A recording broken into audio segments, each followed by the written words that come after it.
আগামী 22শে December Barca খেলবে Atletico মাদ্রিদের এগেইনস্টে। তো ওই ম্যাচটা অবশ্যই জিততেই হবে, কারণ অ্যাটলেটিকো মাদ্রিদ বার্সার সাথে একদম কাছেই চলে আসছে।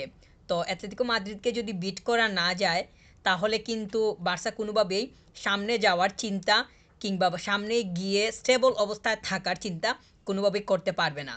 তো বার্সার জন্য হোম ম্যাচ অবশ্য লেগেনাসের এগেনস্টে। গত ম্যাচটা বার্সার হোম ম্যাচ ছিল এবং ওইখানে লেগেনাস এসে তারা বার্সার কাছ থেকে পুরোই 3টা পয়েন্ট নিয়ে গেছে এবং ওই একই মাঠে অ্যাটলেটিকো মাদ্রিদের এগেনস্টে বার্সা খেলবে। তো লাস্ট ম্যাচের মতো যা হয়েছে কিংবা লাস্ট ম্যাচে বার্সা যা করছে সেইটাকে এক পাশে রেখে এখন যদি বলি অ্যাটলেটিকো মাদ্রিদের এগেনস্টে পেছনের কথা পুরোপুরি ভুলে গিয়ে অ্যাটলেটিকো মাদ্রিদকে কিভাবে একদম উড়িয়ে দেওয়া যায়, বিশেষ করে মানে উড়িয়ে দেওয়া যায় বলতে একদম যাতে মানে ঠিকমতো দাঁড়াতেই না পারে, ঠিক সেই ব্যবস্থা করতে হবে। এটাই হইতেছে সবথেকে বড় কথা কিংবা এই ভিডিও এর আমার একদম মূল কথাই। তো অ্যাটলেটিকো মাদ্রিদ যাতে কোনোভাবেই মানে কোনো কিছু করতে না পারে সেই দিকেই মনোযোগ দিতে হবে। এই সিজনে একটা জিনিস বার্সার কাছ থেকে খুব ভালোভাবেই দেখা যাইতেছে, সেটা হচ্ছে যে বার্সা যে ইম্পর্টেন্ট ম্যাচগুলো আছে, ইম্পর্টেন্ট ম্যাচ বলতে তো এখানে যেই জায়ান্ট দলগুলার এগেনস্টে খেলছে, তো ওই ম্যাচগুলোতে বার্সা ধারণ করছে। তো রিয়াল মাদ্রিদের এগেনস্টে, তারপর বায়ার্ন মিউনিকের এগেনস্টে এবং এই যে ডটমুন্ডের এগেনস্টে, এই তিনটা দলকেই এই মুহূর্তে অবশ্যই ইম্পর্টেন্ট হিসাবেই দেখতেছি। তো এই তিনটে দলকেই তো বার্সা বিট করে আসলো, কিন্তু লেগনাসের এগেনস্টে এসে পয়েন্ট লস করে বসছে। মানে ওই জায়গাতে ঠিক আছে, এখানে ঠিক নাই। অ্যাটলেটিকো মাদ্রিদের এগেনস্টে বার্সা কীরকম করবে না করবে সেইটার জন্য অবশ্যই অপেক্ষা করতেছি, কিন্তু প্রেডিকশন কিংবা যেই প্রত্যাশার জায়গাটা সেটা হইতেছে যে অবশ্যই 3টা পয়েন্ট অ্যাটলেটিকো মাদ্রিদ যাতে কোনোভাবেই পয়েন্ট নিয়ে এখান থেকে যাইতে না পারে সেই ব্যবস্থা করতে হবে। একটা পয়েন্টও যাতে টাচ করতে না পারে। একটা পয়েন্ট যদি টাচ করে অর্থাৎ ড্র যদি হয় তাহলে বার্সা একটা পয়েন্ট পাবে, তার মানে তো ঘুরে ফিরে একই কথাই হয়ে গেল। একদম 3টা পয়েন্ট অ্যাটলেটিকো মাদ্রিদের কাছ থেকে বের করে নিয়ে আসাটাই হবে সব থেকে বড় উদ্দেশ্য, এবং এই জায়গাতে বার্সার প্লেয়ার্সরা একদম রেসপন্সিবল, অর্থাৎ যতটুকু পরিমাণ কাজ করা দরকার তার থেকেও বেশি পরিমাণ দরকার হয় করা উচিত হবে, যাতে করে পূর্ণ পয়েন্টটা ঠিকঠাক মতো বের হয়ে আসে। অ্যাটলেটিকো মাদ্রিদ পুরোপুরি একদম সামনের দিকেই চলে আসছে, অর্থাৎ পয়েন্ট টেবিলের দিকে। তো এদেরকে যদি বিট করা না যায় তাহলে কিন্তু উপরের দিকে টিকে থাকাটা মুশকিল হয়ে যাবে। আর এরা এরা হইতেছে লা লিগার সব থেকে বড় সুযোগ সন্ধানী। এদেরকে আসলে একদম কিভাবে মানে সরানো যায় সেই দিকেই এখন মনোযোগ দিতে হবে। বার্সা যদি লিগ টাইটল জিততে চায় তাহলে অ্যাটলেটিকো মাদ্রিদকে কিভাবে মানে এর কাছ থেকে পয়েন্ট বের করে নিয়ে আসা যায় সেই দিকেই সব থেকে বেশি নজর দেওয়া দরকার হবে।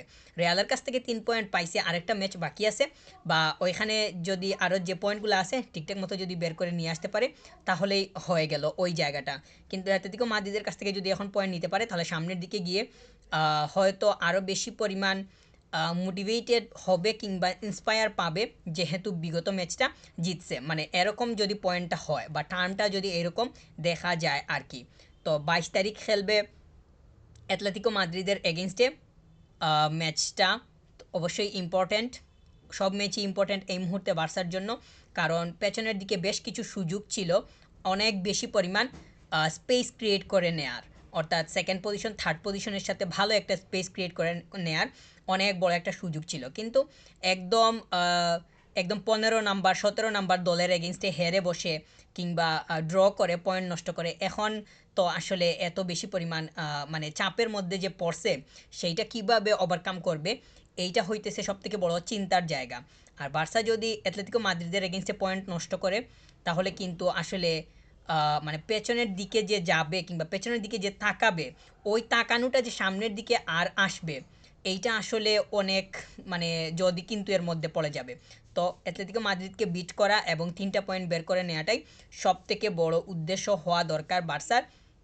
সেইটা করতে পারে কিনা সেটা তো আসলে সময় বলবে। লেগেনাস ম্যাচটা কোনোভাবেই আসলে এক পাশে রেখে কথা বলার মতো না, কারণ এরা এসে পয়েন্ট বের করে নিয়ে গেছে, কোনো স্কোরই করতে পারে না এদের এগেনস্টে। মানে গড়ের মাঠে খেলা, বার্সা এর হোম ম্যাচে খেলা, এইখানে তো আরও তো দলের এগেনস্টে এইখানে মানে খেলছে, ওইখানে তো বড় বড় স্কোর পাইছে, কিন্তু লেগেনাসের মতো দলের এগেনস্টে তাদেরকে আসলে ডিসরেসপেক্ট করার কোনো ইচ্ছা আমার নাই, কিন্তু তবুও বলতেছি লেগেনাসের মতো দল এসে বার্সাকে উড়িয়ে দিয়ে যায় কিংবা একদম 3টা পয়েন্ট নিয়ে যায়। তো এখানে আসলে বার্সা কি করলো? তো যেটা তো গেছে এইটার মতো যাতে অ্যাটলেটিকো মাদ্রিদের এগেনস্টে কোনোভাবেই না হয়। বার্সা নিজেই নিজেদেরকে অনেক বেশি পরিমাণ প্রেশারের মধ্যে ফেলতেছে, যেইটা মানে কাটিয়ে ওঠা আসলে দিন দিন অনেক বেশি পরিমাণ কঠিন হয়ে যাইতেছে। আগামী কয়েকটা ম্যাচের মধ্যে বার্সা হয় পেছনের দিকে যাবে, নয়তো ডিফারেন্স ক্রিয়েট করে সামনের দিকে যেতে হবে বা যাবে। আর বার্সা যে যেতে পারবে বা যাবে নিশ্চিতভাবে কোনো বা ভরসা রেখে এই মুহূর্তে বলার যে পরিস্থিতি বা পরিবেশ কোনোটাই আমার কাছে নাই। তাছাড়া বার্সা যে খুব বেশি পরিমাণ ডিফারেন্স ক্রিয়েট করার দিকে নজর দিতেছে সেটারও কোনো মানে উপক্রমের দেখা পাইতেছি না, কিন্তু এটা থাকাটা অনেক বেশি পরিমাণ দরকার ছিল। যে কোনো দল কিংবা 10 নাম্বার 11 নাম্বার বা যে কোনো দলের এগেনস্টেই পয়েন্ট লুজ করে বসতেছে বিগত ম্যাচগুলোর দিকে তাকালে সেটা খুব ভালোভাবেই দেখা যায়। লেগানাসের এগেনস্টে পুরো 3টা পয়েন্ট তাও হোম ম্যাচ থেকে এসে নিয়ে গেছে, এটা আসলে অবিশ্বাস্য একটা বিষয়। বা এইটা আসলে মানে হাস্যকর তো বলতে চাই না, মানে অবিশ্বাস্য একটা বিষয়, এটা আসলে বিশ্বাস করার মতো না যেটা করছে আর কি। তো অ্যাটলেটিকো মাদ্রিদের এগেনস্টে হোম ম্যাচে খেলা, যদিও এগুলো ফুটবলে হয় যেইভাবে আমি বলতেছি মানে অবিশ্বাস্য, ওইভাবে আসলে তো যে কেউকে হারাতে পারে এটা স্বাভাবিক, কিন্তু বার্সা মাঠ থেকে এসে 15 এর বাইরে থাকা দল এসে পুরো 3টা পয়েন্ট নিয়ে যায়, বার্সা বসে বসে দেখে, এইটা তো আসলে কিভাবে হয়। তো অ্যাটলেটিকো মাদ্রিদ এখন তারা যেই অবস্থানে আছে বার্সাকে যদি হারাতে পারে তাহলে তাদের অবস্থানটা এমন পর্যায়ে যাবে, বার্সা তাদের লেভেলে যাইতে হলে আসলে কি থেকে যে কি করতে হবে সেইটা বার্সা খুব ভালোভাবেই মানে তখন দেখবে আর কি। আর অ্যাটলেটিকো মাদ্রিদকে যদি বিট করতে পারে তাহলে 3টা পয়েন্ট পাবে, 3টা পয়েন্ট পেলে ডিফারেন্স ক্রিয়েট হওয়ার সম্ভাবনা অনেক বেশি বেড়ে যাবে। আর সামনের দিকে যে আরও ম্যাচগুলো আসতেছে অ্যাটলেটিকো মাদ্রিদের পরে যে আরও বেশ কিছু ম্যাচ আছে বা ইম্পর্টেন্ট, বিশেষ করে আগামী 4-5টা, ওই ম্যাচগুলোতে গিয়ে বার্সার জন্য অবশ্যই টার্নিং পয়েন্ট হিসাবেই কাজ করবে। যেহেতু বিগত ম্যাচগুলোতে বার্সা পয়েন্ট নষ্ট করছে, যেহেতু এই আগামী ম্যাচগুলোতে বার্সা যদি পয়েন্ট নষ্ট করে তার মানে পেছনের দিকে যাবে, 3 নম্বরে যাবে হয়তো, অথবা 4 নম্বরে যাবে। আর যদি ভালো করতে পারে তাহলে ডিফারেন্স ক্রিয়েট করার সম্ভাবনা তৈরি হইতে পারে, কিন্তু ডিফারেন্স যে ক্রিয়েট করে নিতে পারবে ওইটা এত বেশি পরিমাণ জোর দিয়ে বলার মতো শক্তি কিংবা ইচ্ছা কোনোটাই আমার এই মুহূর্তে নাই। তবে অবশ্যই ভরসা রাখতে চাই, বিশ্বাসও দেখতে চাই, মানে বিশ্বাসও রাখতে চাই, কারণ বার্সা মানে যেই ধরনের খেলা খেলতেছে 2টা পার্ট হয়ে গেলেও ওভারঅল হিসাব অনুযায়ী কিন্তু আমার কাছে যথেষ্ট পরিমাণ মানে লজিক আছে খেলা এইটা, মানে মনেই হয়। কারণ ইম্পর্টেন্ট যে ম্যাচগুলো আছে বা বিগ যে ম্যাচগুলো বার্সা প্লে করছে ওইখানে কিন্তু টিম ওয়ার্কের দেখাটা পাওয়া গেছে। তাছাড়া তো ওয়েফা চ্যাম্পিয়ন্স লিগও ভালো করতেছে, কিন্তু লা লিগাতে এসে যে কোনো দল এসে পয়েন্ট নিয়ে যাইতেছে, এইটা বসে বসে দেখতেছে কোচিং স্টাফরা কী করে সেইটা আসলে আমার বুঝে আসতেছে না। তো এত বেশি কথা বলতে চাই না, বার্সা এর অবস্থা এখনও এমন কোনো পর্যায়ে যায় নাই বা এত নিচের দিকেও যায় নাই, কিংবা পয়েন্টটা যে বার্সা এর নিচের দিকে গিয়ে ডিফারেন্স হয়ে গেছে সেটাও হয় নাই। তবে যদি সামনের ম্যাচগুলো যে বলতেছি 4-5টা ম্যাচ ওইখানে যদি খারাপ করে তাহলে নিচের দিকে যাবে, আর উপরের দিকে যারা থাকবে তাদের সাথে এমন ডিফারেন্স ক্রিয়েট হবে এই নিচ থেকে উপরের দিকে আসতে বার্সা অনেক বেশি ব্যাগ পোহাতে হইবে। তো দেখা যাক সামনের ম্যাচটা অ্যাটলেটিকোর এগেনস্টে, আর এরপরে তো আরও ম্যাচ আছে, ওইগুলাতে গিয়ে বার্সা এর অবস্থানটা বা কীরকম খেলা দেখাতে পারে কিংবা খেলতে পারে, বিশেষ করে পয়েন্টগুলো কীভাবে বের করে নিতে পারে, ওটাই হইতেছে সবথেকে বড় বিষয়। পয়েন্ট তো পেছনের দিকে নষ্ট করে বসে আছে, এখন সামনের দিকেই হা করে মানে থাকতে হবে আর কি। কারণ সামনের দিকে থেকে যদি পয়েন্ট না আসে তাহলে তো আর কোনো কিছু করার মতো কোনো কিছু মানে তৈরিই হবে না। তো বার্সা যেভাবে মানে সিজনটা শুরু করছিল বা রান করে করে আসছিল, তো ওইটা দেখে আসলে আশা যেইভাবে জাগছিল বিগত কয়েকটা ম্যাচ দেখে লা লিগা এর, আসলে ওই আশাটা যে এত বেশি পরিমাণ প্রস্ফুটিত অবস্থায় এখনও আছে সেটা বলার কোনো সুযোগ আসলে নাই। আর ওইটাকে যে ব্যাখ্যা করার মতো যথেষ্ট পরিমাণ ভাষা আমার কাছে আছে সেটাও আমি পাইতেছি না। চ্যাম্পিয়ন্স লিগে মোটামুটি একটা অবস্থান তৈরি করছে, যদিও এইটাকে এখন অবধি ওইভাবে মানে এত বড় করে দেখার কোনো কিছু নাই, কারণ পথ এখনও অনেক বাকি আছে, অনেক কিছু এখনও বাকি আছে। কিন্তু লা লিগাতে যেই অবস্থায় আছে সেইটা কিন্তু কোনোভাবেই সহ্যকর না, কারণ যেভাবে শুরু করছিল বা যেইভাবে একটা রিদম নিয়ে আগাইতেছিল বিগত কয়েকটা ম্যাচে গিয়ে এইটার দেখা আর কোনোভাবেই পাওয়া যাইতেছে না। কোনো ধরনের ব্যালেন্স মানে ওই দিক থেকে মানে মেলানো কোনোভাবেই সম্ভব হইতেছে না। অ্যাটলেটিকো মাদ্রিদের এগেনস্টে ম্যাচ, ওই ম্যাচটাতে যদি পয়েন্ট নষ্ট করে তাহলে কিন্তু বার্সা এর কপালে খুব খারাপ কিছুই অপেক্ষা করবে, আর পয়েন্ট বের করে নিতে পারবে এইটা অবশ্যই আশা রাখতেছি, প্রত্যাশা রাখতেছি। যেহেতু অ্যাটলেটিকো মাদ্রিদের মতো দল বা অ্যাটলেটিকো মাদ্রিদ যেই পর্যায়ের দল তার থেকেও ভালো মানের দল বা ইম্পর্টেন্ট ম্যাচ যেগুলো ছিল ওইখানে বার্সা ভালো করে আসছে, টিম ওয়ার্কের যথেষ্ট পরিমাণ দেখা পাওয়া গেছে। এখানে হ্যান্সি ফ্লিক এবং কোচিং স্টাফরা অনেক বেশি অ্যাপ্রিসিয়েট পাইতেই পারে, কারণ ওই জায়গাতে বার্সা মানে নিজেদেরকে খুব ভালোভাবেই স্টাবলিশ করতে পারছিল এবং নিজেদের খেলাটা খুব ভালোভাবেই শো করতে পারছিল। তো ওইগুলার দেখা যদি অ্যাটলেটিকো মাদ্রিদের এগেনস্টে পাওয়া যায় তাহলে বড় একটা স্কোর আসবে, সেটা আশা রাখতেই পারি, কারণ বড় স্কোর তো পেছনের সময়ও করে আসছে। এই টিম যেই টিম খেলবে অ্যাটলেটিকোর এগেনস্টে এরাই তো কয়েকদিন আগে মানে ইম্পর্টেন্ট ম্যাচগুলোতে বড় বড় স্কোর মানে দিয়ে আসছে বা মানে বার্সা ফ্যানদেরকে দিছে। তো অ্যাটলেটিকোর এগেনস্টে যদি এইরকম টিম কম্বিনেশন, আন্ডারস্ট্যান্ডিং, কোলাবোরেশন সব কিছু দেখা যদি পাওয়া যায়, সেইটা হয়তো হইতেও পারে। আর অ্যাটলেটিকোর এগেনস্টে তো ইয়ামালকে পাওয়া যাবে না, এইটা বার্সার জন্য একটা খারাপ বিষয়। কারণ কারণ কি আর বলবো, কারণ তো ও না থাকাটাই তো খারাপ, এখানে তো আর কারণের কিছু নাই, কারণ ওর জায়গাটা তো অন্য কেউ এসে যে ওর মতো করে ফিল আপ করে দিবে সেটা তো নাই।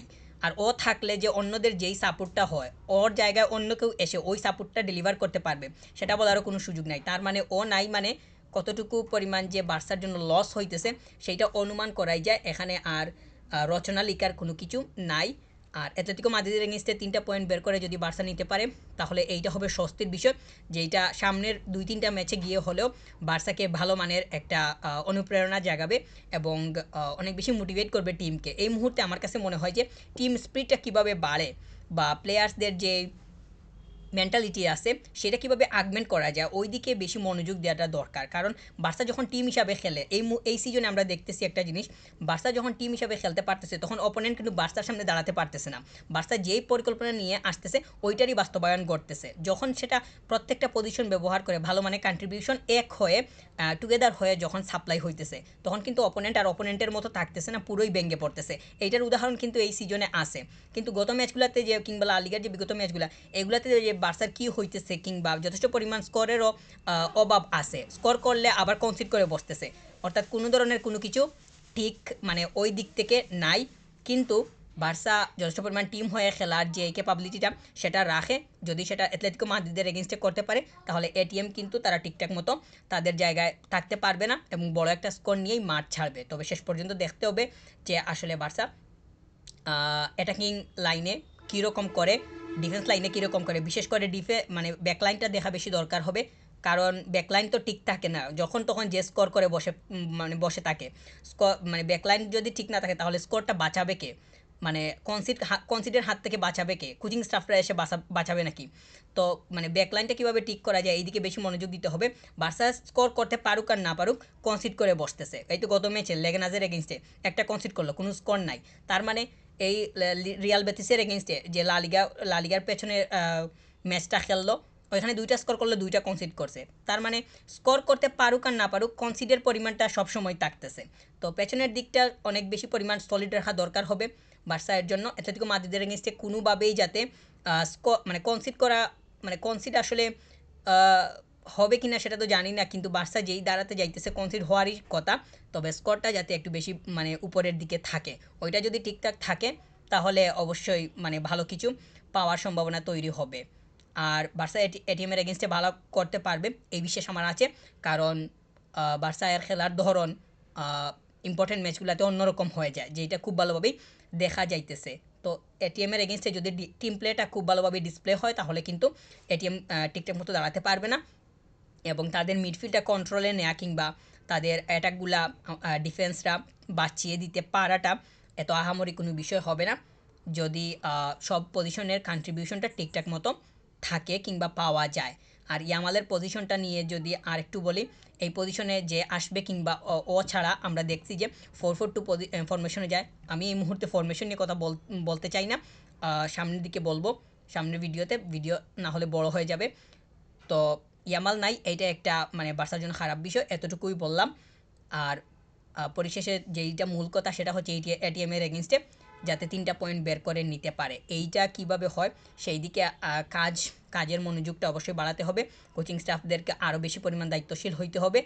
মানে যে কোনো একটা মানে যে কোনো একটা ডিসিশনে যাওয়ার আগে অবশ্যই তো দূরদর্শিতার প্রমাণ রাখতে হবে, কারণ এই ডিসিশনটা নেওয়ার পরে কিছু সময় পর কি হবে না হবে এইটাও তো একটু অনুমান করার বিষয়। যদিও ওইভাবে ফিউচার প্রেডিক্ট করাটা মোটামুটি অসম্ভব বিষয়, কিন্তু ওইটা তো ওনাদের দায়িত্বর মধ্যেই পড়ে। তো সেটা যদি তারা ঠিকঠাক মতো করতে পারে সেটা বার্সার জন্যই ভালো। টিম হিসাবে যখন বার্সা খেলতে পারে তখন দেখা যায় যে অপোনেন্টের জায়গায় ঠিকঠাক মতো থাকতে পারে না। তো এটিএমের এগেনস্টে যদি এইটার দেখা পাওয়া যায় তাহলে বড় একটা স্কোর নিয়ে মাঠ ছাড়ার সম্ভাবনা অবশ্যই থাকবে।